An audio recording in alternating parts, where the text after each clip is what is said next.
65 करोड़ भुगतान मात्र 4 करोड़ में हुआ माफ। इस घोटाले पर विरोधी पक्ष क्यों बैठा है शांत? कई सालों से हो रही है कोयले में मिलावट। अधिकारी कर्मचारी है इस घोटाले में शामिल। बीकेबी ट्रांसपोर्ट और महाजैनको के अधिकारियों की मिलीभगत से होता है घोटाला।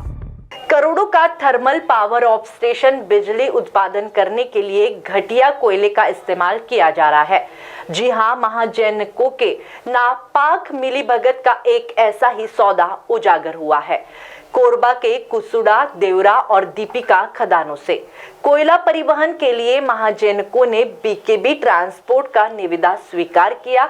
इस निविदा पर मुहर लगाने के लिए नियमों को सीधे ताक पर रख दिया गया। संबंधित 2 पत्र इसकी पुष्टि करते हैं। पहला पत्र 16 मई को जारी हुआ है।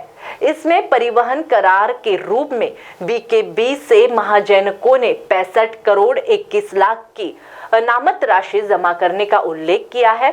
इसमें साफ कहा गया है कि पत्र जारी होने के 1 हफ्ते के अंदर प्रक्रिया पूरी कर लेनी है, अन्यथा ठेका करार प्रभावित हो सकता है।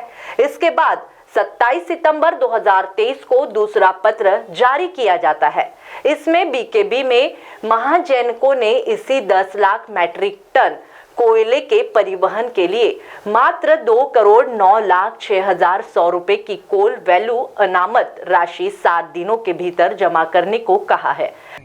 नहीं, देखिए, ये सब खुलेआम चल रहा है और बाहर का आदमी पूरी कंपनियों को, तीनों कंपनियों को चलाने का ये ठेका ही दिया है, ऐसा मैं मानता हूँ। इसको कॉन्ट्रैक्ट ही दिया है।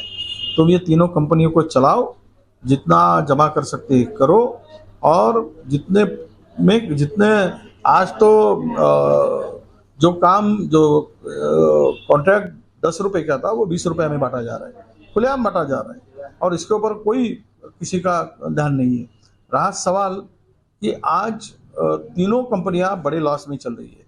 स्मार्ट मीटर की बात, 22,000 करोड़ का वो काम अदानी को लेकर बांटा गया है, और बहुत सारे काम ऐसे है कि जिसका प्राइस से 3 गुना ज़्यादा बांटे गए हैं।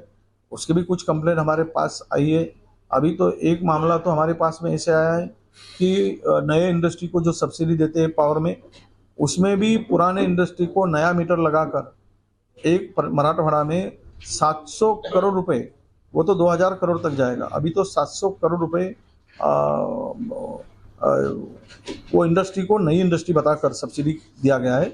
700 करोड़ का भ्रष्टाचार एक ही विषय में हुआ है। तो ऐसे बहुत सारे हैं। अब मैंने हमेशा कहता हूँ कि राज्य सरकार एक चोरों का बड़ा समूह बन के बैठा है, तो जितना जिसके हाथ में लगा है उतना लेकर भाग रहा है, और फिर वो कहीं जमा करके आता है, फिर और लूटने आता है और लूट के चले जाता है। तो ये तिजोरी को लूटने का काम ही है, जनता की सेवा का काम अभी कुछ नहीं चल रहा है। नहीं, निश्चित 25, मैं तो कहता हूँ कि 35% तक गया है। अभी 35% की कमीशन खोरी की सरकार महाराष्ट्र में अभी काम कर रही है, 35% तक। आप तो 20% क्या कह रहे हैं? हर टेंडर को मैनेज किया जा रहा है। अधिकारी से लेकर तो अपना अपना जेब जम के अपना जेब में पैसे ठूस रहे, और सब टेंडर मैनेज किए जा रहे, और मैनेज करके जिसको काम देना है उसको क्वालिफाई करने के लिए वो सब उसमें टेंडर में टर्म्स एंड कंडीशन डालने जा रहे, और उसी को ही मिले। अगर कोई उसके बराबर 4 लोग आए तो डायरेक्ट सरकार उसको बुलाकर धमका रही है कि तुम काम कैसे करते हम देख लेंगे, और उसको रोका जाता है। और अपने मर्जी में जो ज़्यादा परसेंटेज, जो बोली लगती है ना, बाजार में ओपन में ऑक्शन होता है, वैसा काम का ऑक्शन किया जा रहा है। कोई बोलता है कि मैं 10% देता हूँ, तो दूसरा आता है मैं 15% देता हूँ, तीसरा आता है मैं 20% देता हूँ, चौथा आता है मैं 25, और इसके आगे कोई है क्या? 1 2 3 25 फाइनल, लूट लो, बाप का माल है, खा लो। ऐसा सब ओपन महाराष्ट्र में चल रहा है।